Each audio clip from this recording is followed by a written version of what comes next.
Okay, so for this video we are putting everything that we've learned about trig functions together, and we're actually going to be solving trig equations. Okay, so we're putting it all together. The first thing we want to do is write our trig equation. Okay, and remember we want it in the form where we have our function, the trig function, and those are sine, cosine, and tangent. And we use that information there, the SOHCAHTOA, to help us determine what trig function we have. Then we put in our angle, and then finally it is our ratio, either O over H, A over H, or O over A, depending on whatever our trig function was. Okay? Then we use our calculator to evaluate one side to 4 decimals. That's going to make a little bit more sense when we start doing problems, but it's really like plugging in sine 63. And we did that. That was one of the skills that we learned. Or if it's the other side over here, the ratio, say it's 3 over 4, we put that in the calculator and we take it out to 4 decimal places. So it's a skill we've learned. Okay, we are just putting it now in a problem to solve it. And then finally, we either solve using algebra or an inverse trig function. And depending on what we're looking for, most of them are going to be algebra. Okay, and then our trig function is when we're looking for the angle.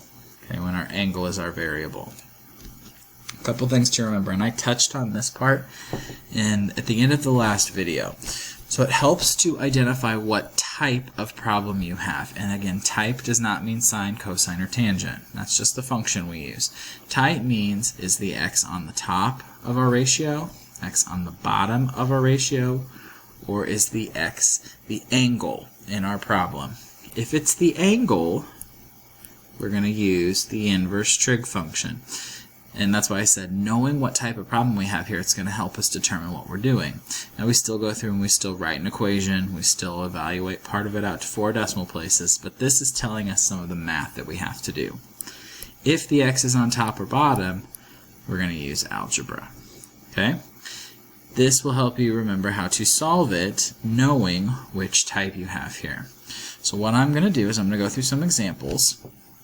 I have an example of each, x on top, x on bottom, and x is an angle, and then I have some for you to try on your own. Okay? So here, I've already told you that this example is x on top. This is one of the easier ones. I'd say this is the second easiest. X is the angle is the easiest. X on the bottom is the hardest. Okay? We're going to write our trig equation first. So what we do is we circle the angle, and we label what sides we have. We have opposite of the angle, and we have the hypotenuse of the triangle, because that's where the right angle points. Since it's O and H, that tells us it is the sine. Then we put our angle, 67 equals x over 29. Now x on top refers to the fact that that variable is on top of the ratio. Okay, that's step 1, writing that trig equation, which is the skill we learned last. That's the most recent skill. Now we're going to take this part, okay, not the part with the variable, the other side of the function, and put it in our calculator and evaluate it out to 4 decimal places. So I have sine 67, I put it in my calculator, and I got 0.9205 equals x over 29. Okay? And the last part here is now we either use algebra or a trig function, an inverse trig function, to solve it. When x is on top, we use algebra, and it's really easy. We want to multiply by the denominator of that fraction to get x on one side by itself.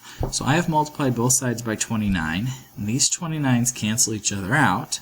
So I end up with x equals, and then in my calculator I'm going to do 29 times 0.9205, and I get 26.6945. Now, the directions on your homework are going to have you always round to the nearest whole number. So this would be 27, and that is the answer to our problem. Okay? Pretty straightforward. Again, you write your trig equation. That's step 1. Step 2, put it in your calculator, the part that does not have a variable on it. And then step 3 is to solve on this one using with algebra. Okay? Let's look at the next example. X on bottom. Now again, I said I think this is the hardest one. It's not much harder, but of the three, it's the one that requires the most work. Okay? So first thing I'm going to do is I'm going to circle my trig function. Circle my angle and identify what I have to get my trig function.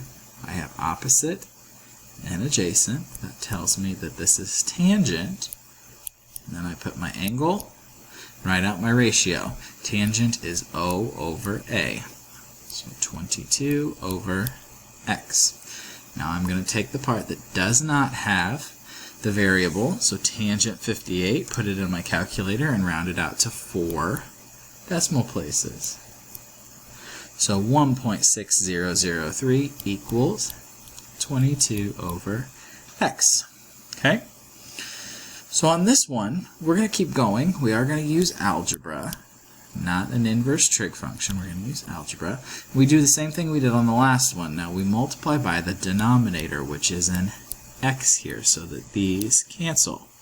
And now I'm left with 1.6003x equals 22. That x isn't by itself like it was on the last one, so now I have to divide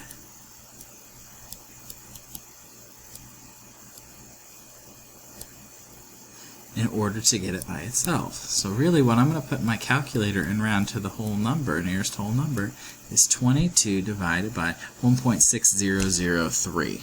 So get your calculator, 1.6003, and I end up getting 13.7 or 14, and that would be the answer to the problem, 14. Now here's a little shortcut for x on bottom. If we go back to this step, 1.6003 equals 22 over x. Really what's happening, if we look at here, is that that x and that trig function evaluated out are just trading places. So you can, I've shown you the long way here, a long way, to get to the x by itself, but if you can remember this shortcut, that'll help you also. Okay, so that's x on bottom. Last one, I think this is the easiest one. This is x as the angle. Okay, I'm going to circle my trig function. Circle my angle to identify my trig function. This time I have the adjacent side and the hypotenuse. That tells me that it's cosine. My angle here is x equals 18 over 23. Now for this one, I'm going to use an inverse trig function because I've already told you that. I know that because the x is over here. It's the angle that I'm solving for. I'm going to take this side here and take it out to 4 decimal places. So I'm going to do 18 divided by 23, and I get 0.7826. Now from here, this is where I use that inverse trig function. In my calculator, I am going to put the inverse of cosine and then my decimal, 0.7826. And this was a skill we learned last week. And I get 38.5, which rounds up to 39. So my answer is 39 degrees. Okay?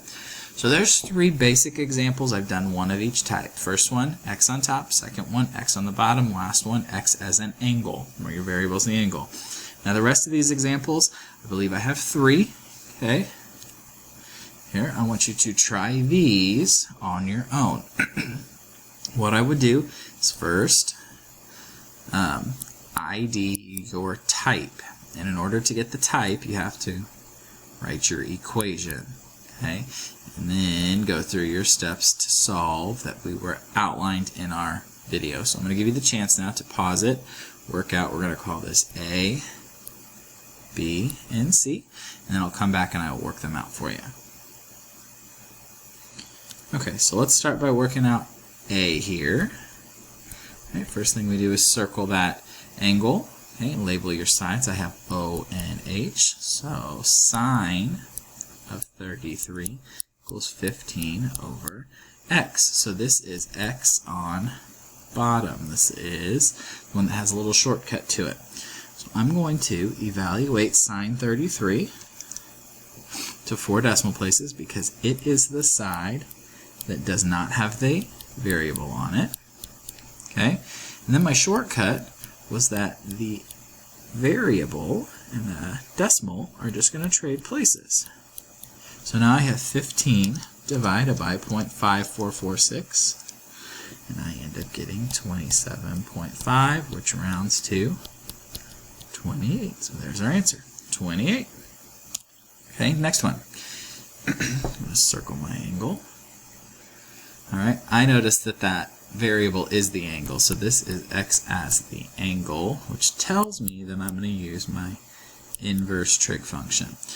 So first thing I'm going to do is circle that, then I'm going to label my sides. I have O and H. So this is sine of x equals 10 over 19. I'm going to leave sine x, but I'm going to evaluate 10 over 19 out to 4 decimal places, and I get 0.5263. Now in my calculator, I'm going to use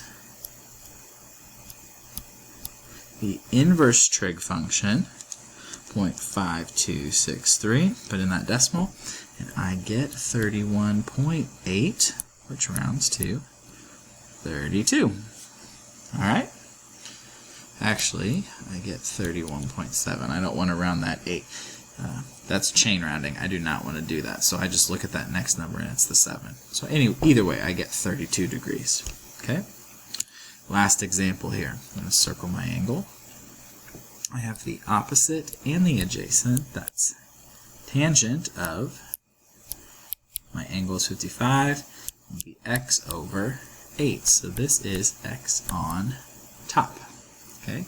I'm going to put tangent 55 into my calculator. I get 1.4281 equals x over 8.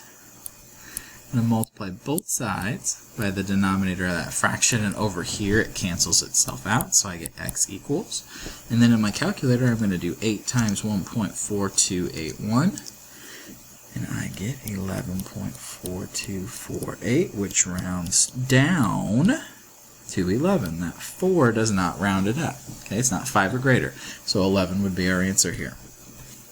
Good job if you got all of them correct. If not, I would go back and try them again. And see if you can do it on your own and then come back and check it again. Or work through it together as you watch the video. That's perfectly fine. Now, a couple things for a recap. I want you to look at what you have. Okay, label your picture to help. That is going back to SOHCAHTOA. Now, if you have the wrong trig function, you're going to get the wrong answer automatically. You can do all of the work correct with the wrong trig function, but the answer is going to be wrong. So it's really important that you look at what you have and label it so that you get the correct trig function. Okay. Then I want you to write out your trig equation, which is going to tell you which type of problem you have. Remember, those types are x on top, x on bottom, and x as your angle, not sine, cosine, and tangent. Those aren't the types, those are just the trig functions. Okay, so if you have any questions, be sure to email me or post it in the discussion board. You do have the Schoology assignment, same stuff we were doing here. So no tricks, no anything like that, same types of setup, same problems. You're going to write the equation and then give me the answer around all answers to the whole number. So good luck.